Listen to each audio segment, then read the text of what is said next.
स्वागत आहे. कृपया इकडे लक्ष द्या. महाराष्ट्र शासनाच्या राजशिष्टाचार विभागाच्या वतीने आपल्याला हात जोडून विनंती आहे की आसन व्यवस्था पुरेशी आहे. प्लीज.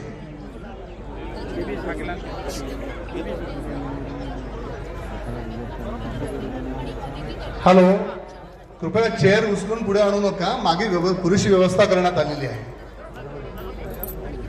पुनश्च एकदा विनंती आहे, लवकरात लवकर आसनस्थ व्हावं.